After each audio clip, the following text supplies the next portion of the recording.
शेर की हालत आहिस्ता आहिस्ता संभलने लगी थी। फजर की मुसलसल मेहनत, सच्चाई और हमदर्दी ने उसके दिल व दिमाग में नई रोशनी पैदा कर दी थी। वो अब हर दिन के साथ बेहतर महसूस कर रहा था, मगर वो अभी भी खुद को मुकम्मल आज़ाद महसूस नहीं करता था। हस्पताल के माहौल, आमले की नज़र और चचा की छिपी हुई साजिशों ने उसे अभी तक मुकम्मल सुकून न दिया था। फजर जानती थी कि शेर सिर्फ दवाइयों से नहीं, बल्कि सच्चाई और इंसाफ से शफा पा सकता है।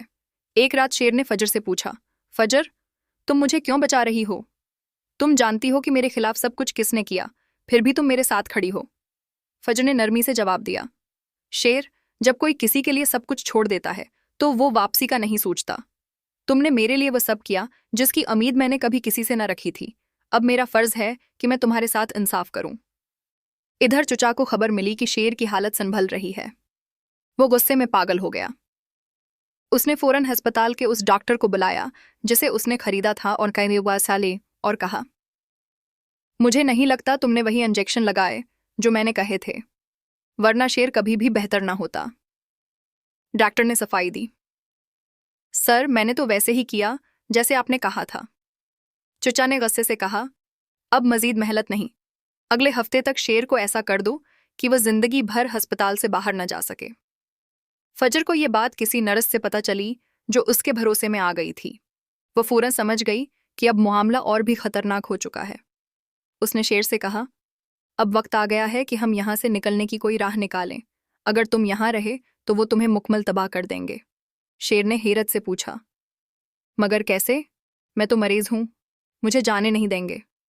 फजर ने कहा, बस तुम मेरा साथ दो, बाकी मैं संभाल लूंगी। फजर ने एक मंसूबा बनाया।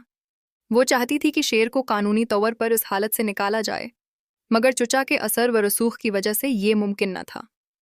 उसने एक खफिया वीडियो रिकॉर्ड करना शुरू की जिसमें वो तमाम इंजेक्शंस, डॉक्टर की गुफ्तगू और शेर की हालत दिखा सके। इस वीडियो को उसने एक काबिल एतमाद वकील तक पहुंचाया जो माजी में उसके वालिद का दोस्त रह चुका था। दूसरी तरफ फजर के वालिद को फजर की सरगर्मियों पर शक होने लगा। उन्होंने उसकी जासूसी करवानी शुरू कर दी। एक दिन फजर अपने कमरे में शेर की फाइल पर काम कर रही थी कि अचानक उसके वालिद आ गए। उन्होंने सब कुछ देखा, शेर की रिपोर्ट, दवाइयां और वीडियो का एक क्लिप। वो जोर से चीखे, तुमने हमें धोखा दिया फजर। अदालत, सच्चाई, इंसाफ, बचाना। चचा, डॉक्टर, गुस्सा, साजिश, खतरनाक निकलने का रास्ता, तबाह, मंसूबा, खफिया वीडियो, वकील, परेशानी, जासूसी, धोखा। तुमने वादा किया था कि तुम उसे मार दोगी, मगर तुम तो उसकी हिफाजत कर रही हो। फजर ने आंखों में आंखें डालकर कहा, बाबा, मैंने आपसे झूठ सिर्फ इसलिए बोला कि मैं जानती थी कि आप सच बर्दाश्त नहीं कर सकेंगे। शेर मुजरिम नहीं है, उसके साथ जुल्म हो रहा है, और अगर आप चाहते हैं कि मैं भी उस जुल्म का हिस्सा बनूं, तो मैं माजरत चाहती हूं, मैं ऐसा नहीं कर सकती। फजर के बाप के चेहरे पर कई रंग आए और गए। वो एक लम्हे को खामोश रहे, फिर कहा, तुमने मेरी नाफरमानी की है, अब जो भी होगा उसकी जिम्मेदार तुम खुद होगी। फजर अब मुकम्मल तौर पर खतरे के दायरे में आ चुकी थी। उसने शेर को यह बात बताई और कहा, अगर हम अब भी खामोश रहे तो न सिर्फ तुम बल्कि मैं भी खत्म हो जाऊंगी। हमें बाहर निकलकर सच्चाई को सामने लाना होगा।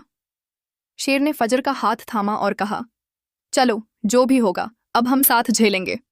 अब दोनों ने फैसला कर लिया था कि वो अस्पताल की जालियों के पीछे कैद न रहेंगे, बल्कि दुनिया को बताएंगे कि एक बेकसूर शख्स को कैसे धोखे से मुजरिम बनाया गया।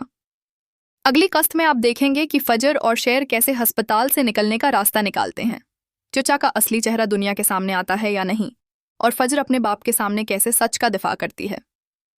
इस दिल को छू लेने वाली दास्तान में और भी बहुत से राज खुलने बाकी हैं।